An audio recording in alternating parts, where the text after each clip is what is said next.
విక్రమ్ అయితే దివ్య దగ్గర కూర్చొని దివ్య చేతికి ఇలా ఆయింట్మెంట్ రాస్తూ ఉంటాడు. అది చూసి దివ్య అయితే, ఏంటి విక్రమ్, నేను ఎంత చెప్తున్నా మీరు వినట్లేదు, ఆ అమ్మాయి బ్రతికే ఉంది విక్రమ్ అని చెప్పి అంటూ ఉంటుంది. ఆ మాటలకు విక్రమ్ అయితే, అవును దివ్య, నేను వింటున్నాను నీ మాట, అందుకే ఆ అమ్మాయి ఫోటో తీసుకొని మొత్తం అందరి దగ్గర ఎంక్వైరీ చేస్తున్నాను. నేను నిన్ను నమ్మనా దివ్య, నువ్వంటే నాకు ఎంత ప్రాణం, నువ్వే నాకు కావాలి, నీ మాట నేను వినకుండా ఎలా ఉంటాను దివ్య, నువ్వే నా సర్వస్వం అని చెప్పి దివ్యతో అంటూ ఉంటాడు. ఆ మాటలకు దివ్య అయితే, నిజమా విక్రమ్ అని చెప్పి అడుగుతూ చాలా హ్యాపీగా ఉంటారు ఇద్దరు.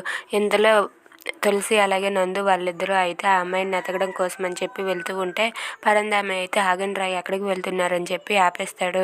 లేదు నాన్న, చిన్న పని ఉందని చెప్పి అక్కడి నుంచి తప్పించుకొని తులసి నందు వాళ్ళు వెళ్ళిపోతారు. లాస్య అయితే రాజ్యలక్ష్మికి కాల్ చేసి, ఏంటి రాజ్యలక్ష్మి, చాలా హ్యాపీగా ఉన్నట్టుగా ఉన్నావు, తులసి నందు వాళ్ళు ఇలాగ ఆ అమ్మాయి అడ్రస్ కోసం వెతుకుతూ ఆ అమ్మాయి వాళ్ళ ఇంటికి వెళ్ళారని చెప్పి అంటూ ఉంటుంది. ఆ మాటలు విన్న రాజ్యలక్ష్మి అయితే ఒక్కసారిగా షాక్ అవుతుంది. ఏంటి, ఏం మాట్లాడుతున్నావు లాస్య అని చెప్పి రాజ్యలక్ష్మి అడుగుతుంది.